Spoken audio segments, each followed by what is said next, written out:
Today, we have a special guest who has spent decades helping people transcend their limitations and step into their full potential and genius. This special guest would be none other than best-selling author Gay Hendricks. Not only a best-selling author, Gay is a visionary psychologist and the mind behind transformative books like The Genius Zone, Conscious Living, Conscious Luck, and The Big Leap, which, by the way, sits in my all-time top 5 most impactful books that I've ever read. His work explores how we can shift from fear to creativity, from self-doubt to limitless possibility, and from ordinary to extraordinary. His teachings have helped millions step into their zone of genius and embrace a life of conscious luck and lasting fulfillment. In this unique conversation, we'll be making sense of the principles that have defined his work. We're going to be making sense of the principles that have defined his work. We're going to learn how to recognize and dismantle our upper limit problems and learn how to step fully into a life of purpose and expansion. So, if you're ready to shift your perspective once again and unlock your genius and take that big leap into a more extraordinary life, stick around because this is some good shift. Let's get into it. Makes sense. Just want to let you know right off the bat what an honor it is to meet you. I don't know about all the other people that have interviewed you, but I've got a very interesting backstory. I always say that I was messed up and now I'm blessed up. And a very, very large part of that was reading your book, specifically The Big Leap, one of the 40. What's really interesting serendipitously is how I found out about you. And I don't know if your assistant said that, but I had the opportunity of reading a big, thick book called The 15 Laws of Conscious Leadership. And sound familiar? Jim Dethmer ended up being someone that mentored me for a while through this company that I met him through. And I just fell in love with his stuff and above and below the line and everything. And I remember in his book reading, and I also heard him say that you were actually the person that he credits for wanting to write the book. Is that true? Yes, he and Diana wrote that book. Unbelievable. That's one fun question right off the bat before we get into this. Did you know something like that would happen? Did you know that somebody would write such a powerful book that's changed so many lives because of your book and your work? Well, I'm pleased, but not surprised because one reason I get up at 5 a.m. and write those books between 6 and 9 is that so more and more and more people can enjoy them and enjoy a good life because of them. So I'm really pleased, though, when I hear that my work has inspired other people that are out there doing great things. So I really appreciate that. That's awesome. I'll share with you a little bit when we get into the specific upper limit problems and things like that. But it's not the only book that I've read of yours, but that's how I found out about it. And I read a lot of books. I don't know if you know who Jim Quick is, but Jim Quick is a friend of mine, yes. I've known Jim for 25 years. Well, last time I saw Jim, it was in a big house down in Beverly Hills where he was having a party. Okay. That was quite some years ago, but I remember Larry King was there, and I had a good talk about the Dodgers with Larry King, who's a major Dodgers fan. Oh, interesting. Well, that's an interesting story that I hear very often from him. He's armed and equipped me to read a lot of books. Obviously, that's his thing, and retain them. The book, The Big Leap, actually sits, and there's a lot of books in this category. It sits in my top 5 all-time most impactful books. And we'll hit that in a little bit. I'd love to just go back a little bit because I've learned a lot about you in preparation for this. I think you graduated from Stanford and then went right into this 21-year stint, I think, at University of Colorado. Was that what happened? Yes, I got my doctorate at Stanford in counseling psychology in 1974. And I went out to the University of Colorado as a lowly $13,000 a year assistant professor in the counseling psychology department and gradually worked my way up to being the chairman of the department in my 21-year career. I was only chairman for a couple of years because I found out I was a terrible administrator. So as quickly as possible, I admitted my defeat and passed it off to another more detail-oriented colleague. But I had a wonderful time at the university there. I had great colleagues, and we had a very innovative program there. And so I was happy to be there. But then Oprah came along and waved her magic wand over our book, Conscious Loving, and put us on her show a few times, and soon was not able to afford the luxury of having a university job anymore. I had to go off and set up my own university to teach the principles that we wanted to teach. So fascinating. And mind if I ask how that unfolded? I'm a big fan of Dr. Bruce Perry, who wrote this book with Oprah recently, What Happened to You? And he kind of had the same thing happen too. He got the Oprah wand as well. How did that happen? Very simple. I wrote Conscious Loving in 1988, and by the time it went through the publishing mill, it was about 1990 or so. And just when the book was about to come out in hardcover, the Persian Gulf War started, and we got bumped off a million different shows. And so it wasn't really until the paperback came out some months later, or maybe even a year later, that our publicist actually made kind of history in a way. She called the Oprah show and booked us on there with her first phone call. Wow. And so it was just, I always say, if you're operating on the right path and you're doing what your heart loves to do, such auspicious coincidences are bound to occur. Occasionally things will just come along that look like they drop in your lap. Right. And truly, we went from working with a dozen couples in our living room and then jumped on an airplane the next day and flew out to Chicago. And then we were working in front of 10 million people. Wow. And so we went up by a factor of a million or so by doing that show. And so it was amazing that to have such an impact, because we didn't really know. Quite frankly, here's a little secret. I had never even seen that show until I was on it. Because, I was usually busy teaching or working in the afternoon. And so I just had not sat down and watched much daytime TV. And I was unprepared for the huge impact it was going to have. But it was really, as far as numbers go, I know you're a numbers guy too. We went from selling, I think, 5,000 copies a month to selling 10,000 copies an hour after her show. Isn't that amazing? That's what you would call a quantum jump, an unthinkable. It's a big leap. It's a big leap. It's a big leap. And those were actually very fascinating days, because we then ended up, both Katie and I did about 1 million frequent flyer miles during the 1990s, wow, going and doing workshops and relationship workshops all over the world. And that was really a useful time, because we came to find out that it didn't matter if you were in Bombay or the Beverly Hills or Bronx or wherever, everybody had the exact same relationship problems. Isn't that fascinating? Yeah. Actually, those were the days too when I began to think about the big leap, writing the big leap. Because I was also at the same time working with a lot of CEOs, and I discovered that, like us regular ordinary folk, they have this thing in their life called upper limit problems, where they get to a certain place and then they get the urge to sabotage themselves. Let me ask you a question. And by the way, I guess this would be some of the validation of living in your zone of genius, as you might meet Oprah. I wonder if you would have even moved into that conscious space to write the big leap had that not unfolded. That's interesting. You use these terms like upper limit. How did you come up with those things? Like, it's one thing to identify something that's happening in relationships, for instance, but it's another to be able to describe it in a way that everybody get it. Well, thank you. I appreciate that, because that gets into the heart of one aspect of my genius, which is I've always been really good at a certain thing, which is explaining complicated things in a very simple way. Well, that's perfect for my podcast. That's called Make Sense. Makes sense. Yeah. And so I come from a family of wordsmiths. My grandfather, he was a wordsmith. My mother made her living as a writer and newspaper columnist. And so I have a lineage. To me, making up a new concept that people can go, oh, I recognize that. That's like eating dessert for me. Yeah, it's yummy. It's yummy. I don't really know the moment I thought about the upper limit problem, but I remember there was this one person that I was working with. He was an executive, and he designed a piece of machinery, a high-tech piece of machinery, and it had turned out to be a good success for the company. And on a Friday afternoon, his boss came in and said, "This thing is selling better than we thought. The board wants to give you a bonus." And he handed my guy a check for $150,000. At the time, my guy made about $180,000. So it was a pretty significant amount. Yeah. But it triggered an upper limit problem. Ooh. He had his best day ever at work, and then he drove 12 miles home and had the worst argument with his wife, and then it involved his children too, that he'd ever had in a bunch of years of marriage.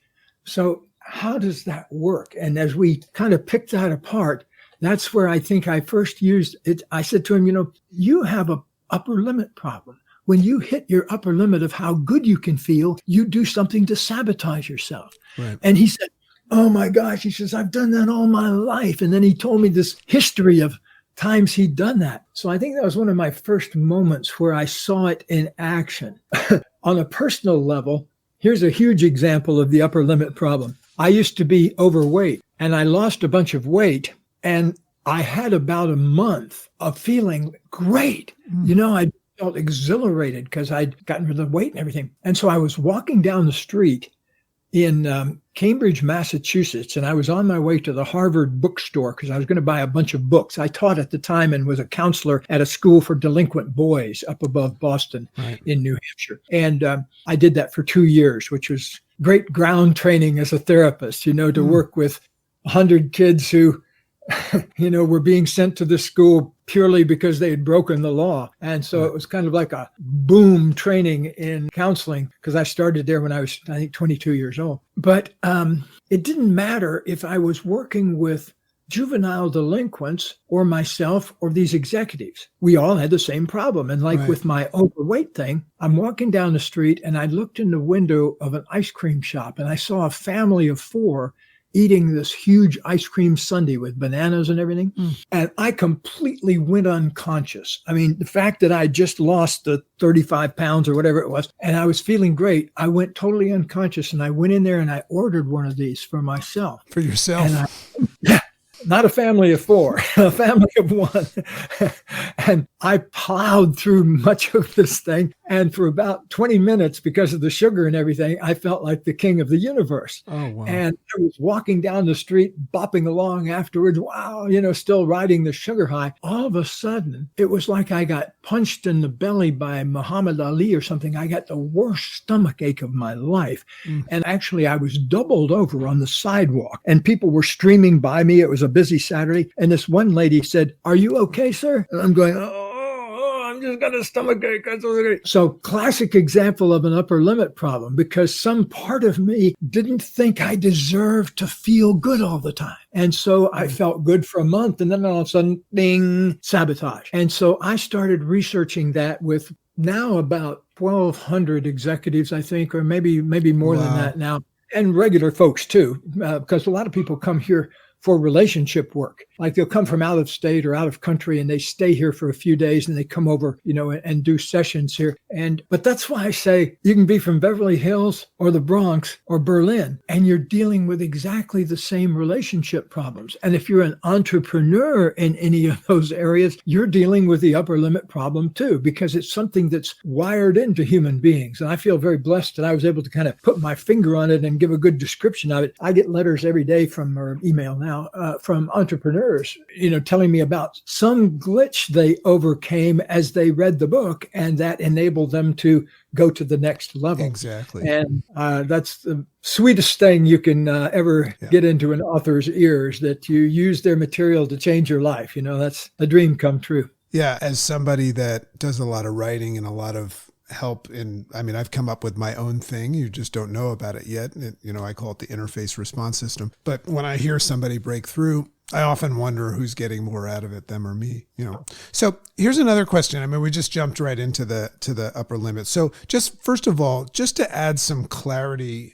to this conversation, just in case there is just this one random person that hasn't read your book, how would you just in layman's terms explain what an upper limit problem is? An upper limit problem is an artificial limit you've put on how much love, positive energy, money, good times you can receive and let through in a graceful way, let through and move through your life in a graceful way. So an upper limit could be as simple as a flurry of worry thoughts. You're feeling real good one day, you're cruising along, and all of a sudden something triggers you. And you go from feeling good to feeling bad. I live in a little town of about 10,000 people, Ojai, California, but it's a popular town in the sense that a lot of people from Hollywood live up here. If you make it big in LA, you often buy a place up here in Ojai. So it's full of artists and writers and folks like that. And so we have this lovely jewelry store here that's been here for years. And in the window of the jewelry store were these beautiful rings. And I was walking by that. I had no intentions of buying any jewelry. In fact, I was on my way to the department store to get something. And I stopped and admired these rings. And I thought how beautiful they are. And I made a note in my mind to come back when I had more time and maybe go inside. But as I walked down the street, even before I got to the store I was going to, I found myself thinking about something that happened 40 some years ago, where I was sitting, I had made a trip to India, and I was sitting on a bank at the end of my journey, and I was kind of getting ready to go back home, and I was sitting on this riverbank just watching the river flow, and I noticed across the river there was a group of kids, and they were no more than about 12 or 13, and there probably was about 50 of them. And they were carrying rocks up a hill. And I found out that a local guru, was building a temple. And these kids had the job of carrying stones from the river up there. In any other time and place, it would have been called child labor, right? Yeah. I mean, these kids should have been in school. And I went through my judgment about that. And then this other guy that was sitting on the riverbank too, I started getting into this whole thing. Oh man, what a screwed up world we live in. And then I found out that these kids were getting paid 1 rupee a day, which was at the time worth a dime. Yeah. And so these kids had this awful job, and it was about 98 degrees. Anyway, a guy sitting next to me, I was kind of moaning about this and complaining and everything and saying, what do we do about it? And was getting royally bummed out. And he said, hey, look at that other group of kids down there. You know what they're doing? And I hadn't even noticed them. And they were a bunch of kids, maybe 50 more. And he said, those were kids that couldn't get the job. Right. There's 50 children waiting to take a 10-cent a day job that they can't even get. Yeah. Anyway, it sent me into this real spiral. Here's the thing. I saw the jewelry, and then I thought, I wonder how many children were involved in digging those out wherever they came from. And then that led me to that memory of that time in India. So within 10 seconds, I went from, oh, what a beautiful day. Oh, what beautiful rings, to, oh, what a terrible world this is. So it can be in that amount of time. But here's the thing. It doesn't matter how many times the upper limit problem happens. The important thing is how quickly you can let it go and get back. That's why you got to think of your growth in life as being like the automatic pilot on an aircraft. If you start off in New York, you set the automatic pilot for LA, and it doesn't get there in a straight line. As a matter of fact, if you actually look at the instrumentation, it wanders off course many times a minute. And it does this little thing where it says, okay, we're wandering off course to the right. Let's correct a little bit. Okay, we're wandering off to the left. Let's correct a little bit. And the machine does this effortlessly so the pilot can sit there That's right. eating a grilled cheese sandwich while it's doing all this, because it recommits. It knows how to recommit to the task at hand. See, here's where human beings get kind of messed up, though, because if we were doing that job after the other person said, okay, you're making a mistake now, correct a little to the left. Okay, you're doing it wrong again, do it, we'd have a meltdown. But here's the thing. In life, you get to your destination by a series of recommitments. Nobody gets there all the way. So like if you look at me today, you might not have guessed that I used to be very overweight, because I'm a very athletic looking 6 foot, 190-pound guy. And if you passed me on the street, you wouldn't think, boy, that guy lost a lot of weight. You just think, okay, there's a reasonably healthy looking guy. The problem is we see it from inside ourselves. That's right. And I can still identify situations where I still see a piece of food and say, I probably shouldn't eat that because it make me gain weight. And then wait a minute. I don't have to eat the whole piece of cake. I can just eat a homeopathic taste of it. And that's great. Little pebble. Yeah. That's funny. By the way, if somebody's never actually gone through the process of reading the book, what's so cool about the book is that it's going to help you find something. You may or may not know about it at all, but it's kind of like sits in the peripheral, because typically it's in a blind spot, and because nobody would consciously try to stop themselves from enjoying life. There's different types of breakthroughs, but the Gay Hendricks breakthrough that I had, I refer to it as a frustrating breakthrough. I was like very happy about it, but at the same time, I wished that I never had it. You know what I mean? Mm-hmm. What I'd love to ask you is, how did you identify those four? That's fascinating to me. Anybody that I've referred this book to, which is a lot of people, they typically come out of it with some sort of an alignment with one of them, but they always say, but all of them, So how did you identify those four? Because it sounds like the first one was the one that you identified in yourself. And then how did you find the other three? You're talking about the four limiting beliefs. Exactly. Yeah.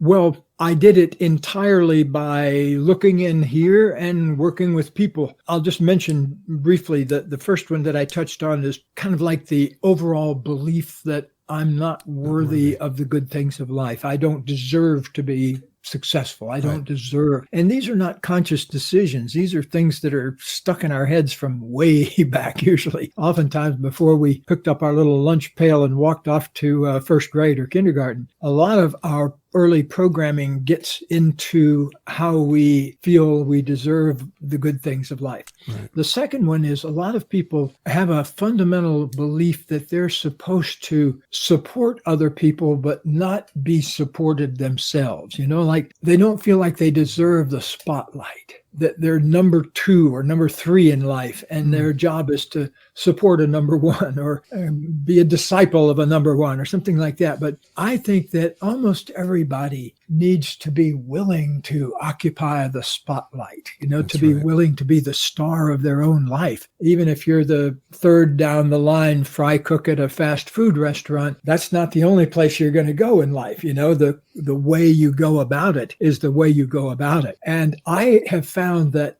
those two account for a lot of people holding themselves back. They don't feel like they deserve the good stuff, and they feel like they don't deserve the spotlight to be a real star in their own life. There's a third one, though, that a lot of people are hooked to the past so that they feel a sense of disloyalty if they're growing past what people used to believe in their past, their parents or their friends and that kind of thing. That a lot of people also have a belief because they've seen examples of success being a burden. Or a bad thing. When their kids growing up, they've heard maybe rich people disparaged, or like one of my clients, poor fellow, he'd been through so many relationships. By the time he came to me when he was in his 30s, he'd been through over a dozen relationships that only lasted like 6 months or so before the woman would just split, and nobody ever gave him the real reason. They would just disappear. So he says, I'm beginning to wonder if it has something to do with me,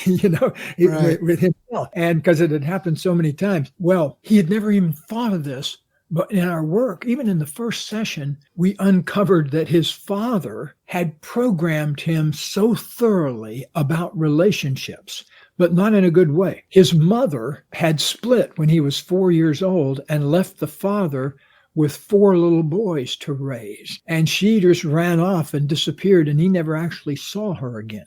Right. And for some reason, it hadn't computed to him. And then his father had spent his whole childhood talking about how women can't be trusted. They'll run off and leave you, never trust a woman, son. And he'd gotten so programmed with this, and then basically repeated those instructions throughout his adult life. The happy end of the story, though, nice thing about human consciousness is that once you see and understand your patterns, oftentimes you don't feel compelled to repeat them. And it's just like when I was a kid, I remember one night I got really scared because I thought I saw a monster in the curtains of the room. The wind was kind of blowing the curtains around a little bit, and I got scared. And my mother, smart psychologist that she was, she wasn't. Psychologist as a mom. Yeah.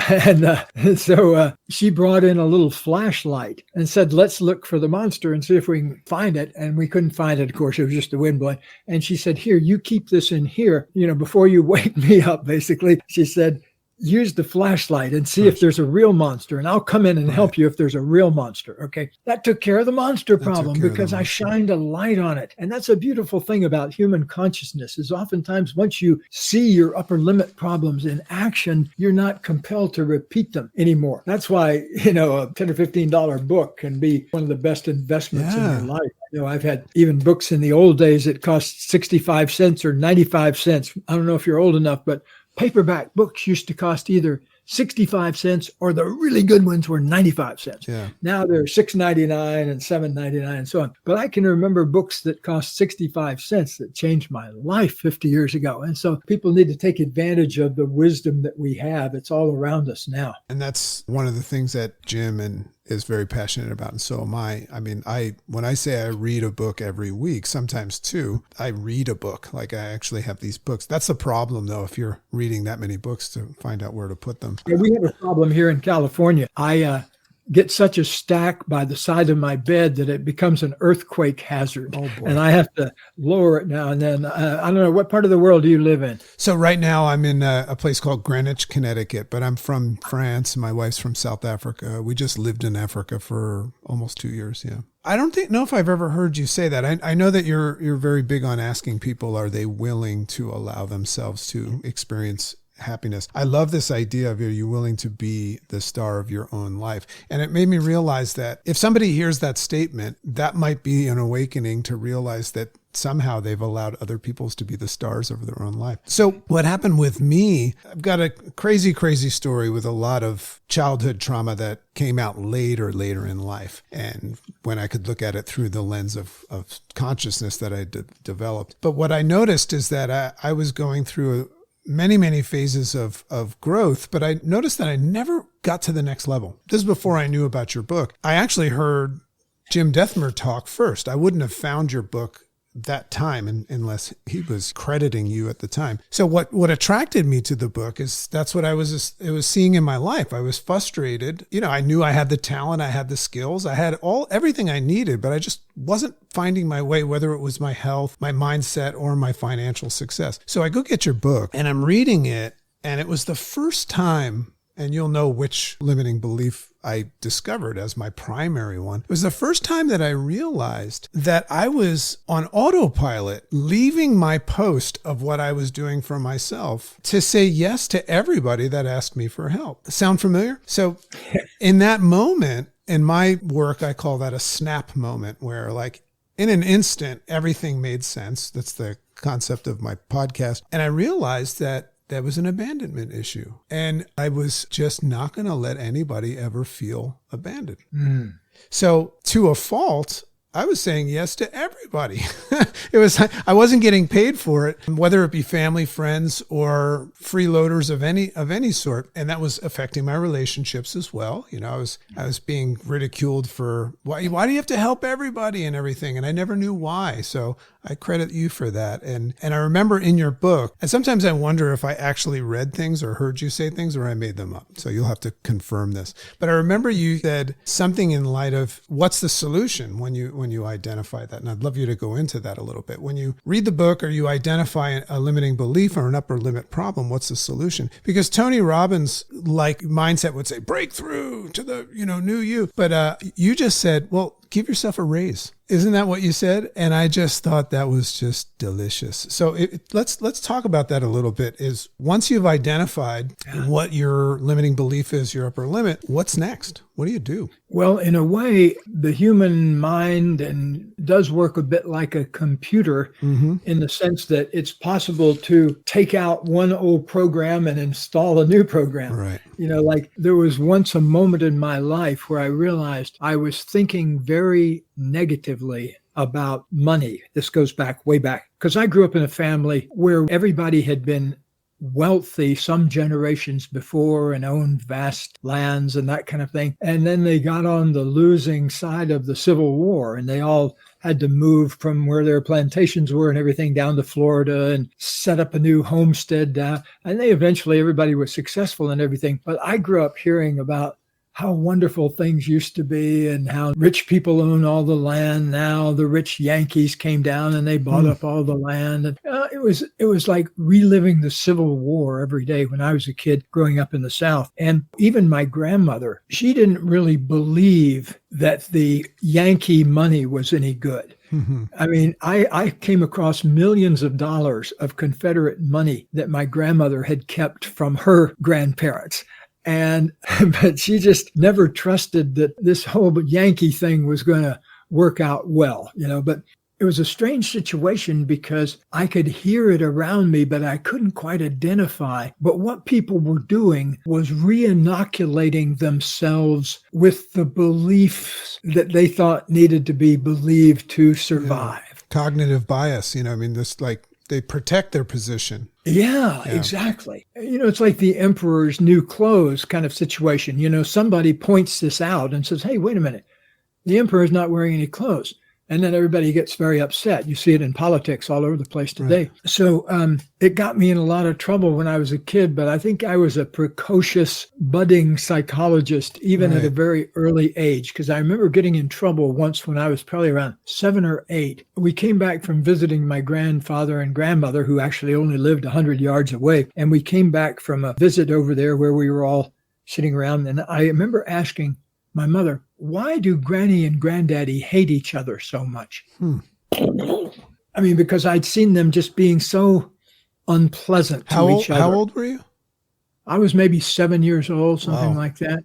I grew up in one of those families where you got slapped, but if it was worse, you got a belt on the backside. And if it was really, whatever you had done was really bad, you got what we call being switched, which was my mother would cut a branch off a tree and hit us in our lower part of our legs with it. And so you do that now, you're going to get a lawsuit from your kids. Exactly. But that was the way it was done. But anyway, I got whacked for that comment because it was a family secret. That's right. That nobody wanted to blow the whistle on. And finally, I got my mother cornered sort of years later. And my brother did, cornered my grandmother and said, you were married for 63 years to Granddaddy. Why were you guys so obnoxious to each other all the time? Right. And my grandmother said this mind-boggling thing. She said, well, I think it's because I hated him from the moment I first met him. And I'm... Oh, my goodness. I remember thinking, this explains quite a lot. Quite a lot, yeah. And the real story was, though, that my grandmother had been born to be an aristocrat and then had the rug pulled out from under them and ended up being the last unmarried woman in her particular part of Alabama. And then my grandfather rode through high school graduate completely below her station, in life. But that was all she could do. And so they ended up creating a life together.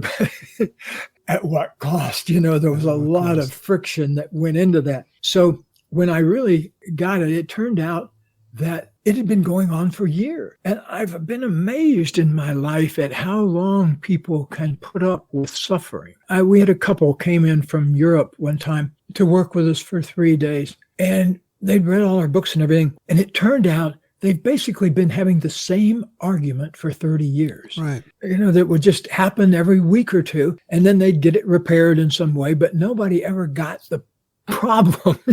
It's like you're sitting on a burr trying to ride a horse, and you keep trying to get a better pair of reins to fix the problem or a better horse to fix the problem, but you don't deal with the thing that's right underneath you. And so, that's our specialty here, of course, is we find the thing and help people get free of it. And sometimes it doesn't take all day. Sometimes it's a fairly short process, but it always involves the same thing. You always have to shine the light on where the glitch is and then help people come to terms with understanding and ultimately loving that glitch. I've come to love that person that was fat. Yeah. Because I now understand what made him eat so much, the pain that it causes that kind of obesity. And so now that I feel that about myself, it makes it more easy to feel that kind of love and compassion for other people when they're going through their stuff. I think it all begins, though, we need to begin at some point, if we're going to be really at our best in life, we have to find out what we love to do. That's right. And find out what makes our biggest contribution to other people. And if we keep our attention on those two sweet spots, it's like relationships go a lot easier if you're not hating everything you're doing all day. And, I have people come in all the time. They say, I'm the best personal injury lawyer in Keokuk, Iowa. I make 12 figures a year or whatever. And yet I feel like I'm killing myself. Right. I feel like I'm denying myself something that I really need. And I think it's this touch of genius that we each have this touch of genius inside us, something we love to do and that makes a contribution to other people. And if we can kind of tune into that and find out what that is and then do it, well, that makes a beautiful life. I've been doing that life now for more than half my life, and I can't recommend it highly enough because to this day, I see about 4 people a month now, 4 or 5 people a month. I used to see a lot more, but now I'm in my golden years. I'm 80 now, and I don't like to work quite as hard, and I like to do some time for my own studies and reading and friends and family and things like that. But still to this day, it really turns me on when I see a person come out from under the cloud of illusion and suddenly realize, oh, there's a whole new life I could create out here if I weren't repeating those same old patterns all the time. And so that's still life at its best when I see somebody have a breakthrough like that. You probably wouldn't know this unless I told you, but my brand is that I wear these glasses all the time. And most people don't know this, but they have no lenses. Oh, I hadn't even noticed. And but it's kind of a gimmick. But what's interesting is I can actually see better with them on now. One of the reasons I took the lenses off is because people like you taught me that my old lenses no longer served me. It's kind of like an anchor and a reminder. I had never met you before this day, but I talk about you all the time. And I've reviewed your book, and it's kind of like I work with thousands of people that are coaches of sorts. And I always basically tell them, they're always like, how do I build my business? And I'm like, read The Big Leap. Because if I don't know what their thing is, like you said, we're going to oscillate in so many different ways. So I often refer to you as a thing detective.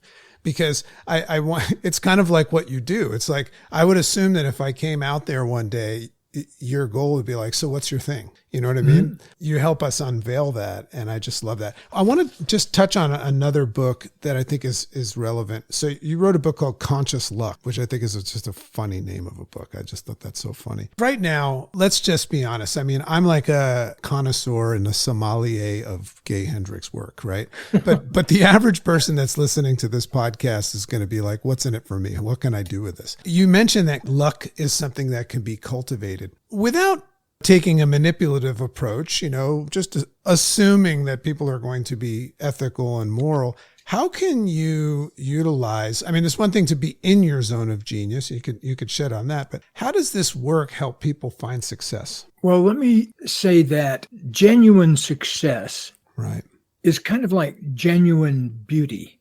It often lies beneath the surface of what's going on. Right. Because I've walked down the hall of a company with a billionaire that has a company that has 30,000 employees. And I've sat in an office with a mom and pop operation where they have 7 employees. And in a way, billionaires have tougher problems to crack through because they've often been so rewarded for their success outside in the world that they've neglected a lot of things on the inside. Interesting. And so, it's not surprising that often very popular and very successful looking people have relationships that would make your stomach ache if you got within 60 feet of them. If you only knew. It's a problem that people have everywhere. And if you look at the classic example of that is people who win the lottery. Right. And the statistics are really terrible there because, half of them or so are worse off within a few years than they were before.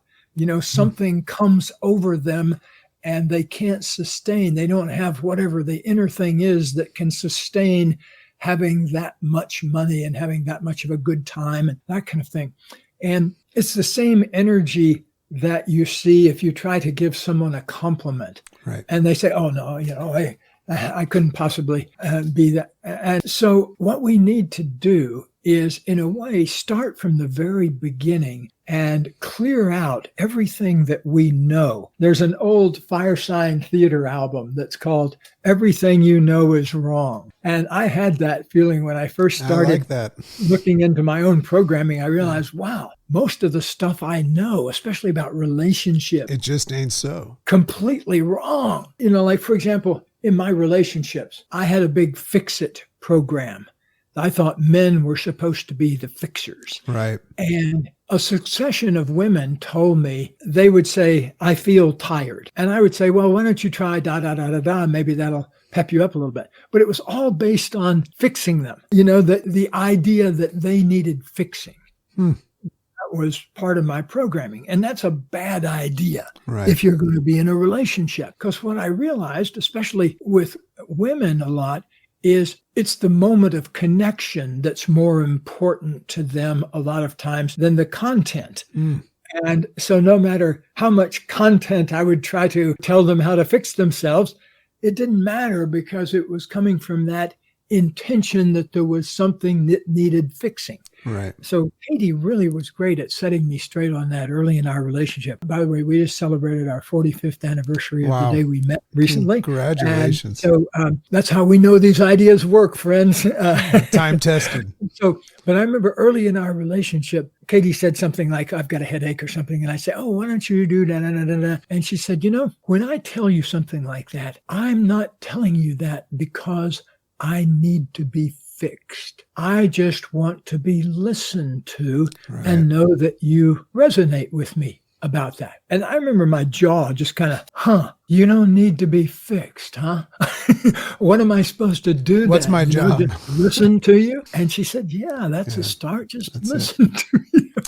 I've got 2 boys and we just adopted a little girl. And that's another thing that you should know is, when a dad, and a husband and a son learns your stuff, some other people benefit from it as well. I like to think that my boys, I watch them and hold the door and learn some of these basic skills that I didn't learn as a kid, just this idea of like, well, maybe you should just listen to her. We're coming to the end of this and I want to make sure that I get these 2 questions out. I'm so curious to know, and I've kind of found out a little bit about this with you, but what are some daily practices that Gay Hendricks does to help him stay in the zone of genius? Yes, well, there are several, but like...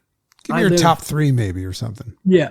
One thing I do every day and have done every day since I learned back in the 70s, I always meditate twice a day where I sit for 15 or 20 minutes and just sit in stillness. And my wife does it too. And so we're both daily meditators. So that's a great way to bring in a little peace in your life, to start each day and end each day with a period of meditation. So that's one thing I always do.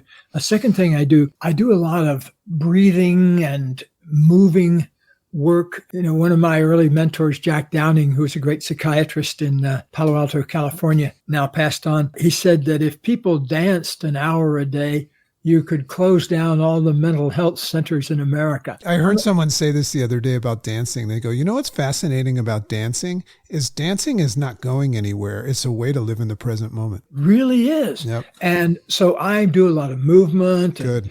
Dance and breathing and things like that are designed to kind of keep the pipes open in here. A practice that Katie and I have done, though, in our relationship, which I think accounts for our relationship success, is we have a relationship of no secrets, nothing withheld. And if I feel angry about something, I just say I'm angry about it. Or, I don't need to throw a temper tantrum about it anymore because, I've learned how to communicate it more simply.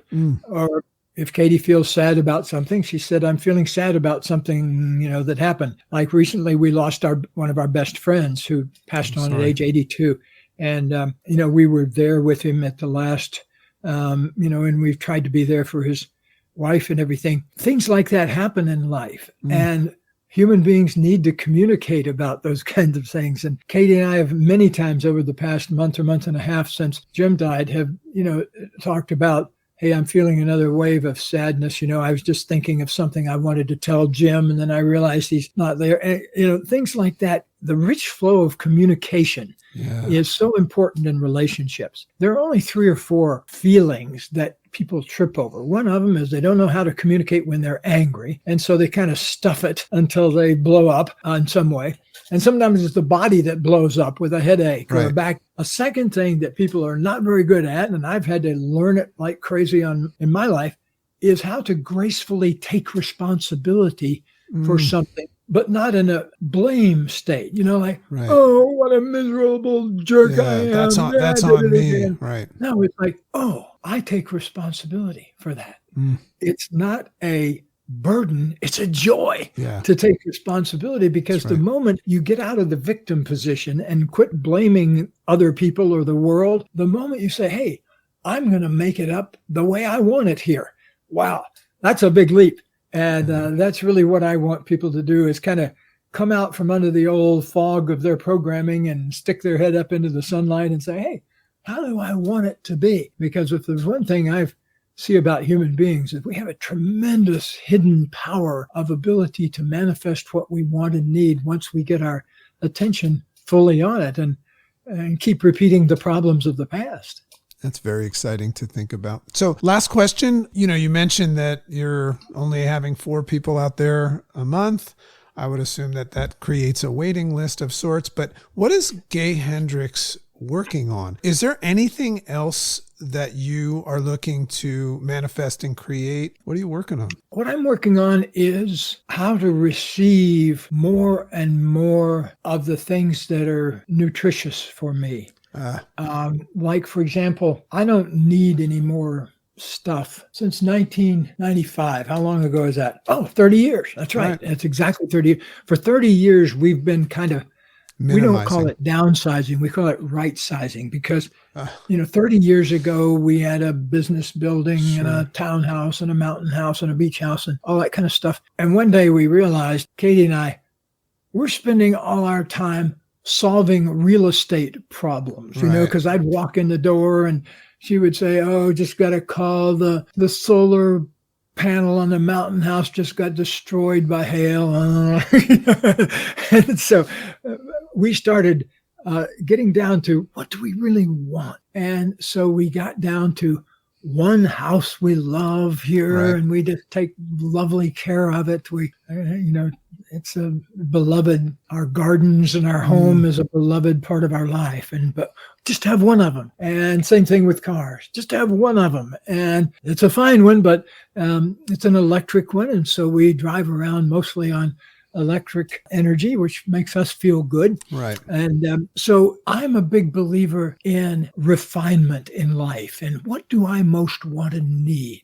Yeah. And I found that what I most want and need is a free flow of easygoing positive energy in my life around the house. And what I also need is to keep doing things that, in my view, help other people make breakthroughs in their life. I have plenty of stuff. I'm still involved in the getting rid of stuff phase, because we have a big foundation now. We have a nonprofit foundation. So, like, for example, our house is going to be donated to our foundation when we get through living in it. And so our foundation will have a few million extra dollars that they can pass out to people. Wow. And that makes me feel good now. Yeah. I'm not any kind of believer in life after death or reincarnation or anything like that. I think that heaven and hell are right here. We're always just a breath away from it in our own daily life. You can choose either any day of your life. Reincarnation goes, forget that one too, because I think that breeds a kind of laziness. If you think, well, I've got a few hundred lives, I can work this out later. I can go ahead and be nasty to people now. I'm sure I'll work it out a few lives from now. Yeah.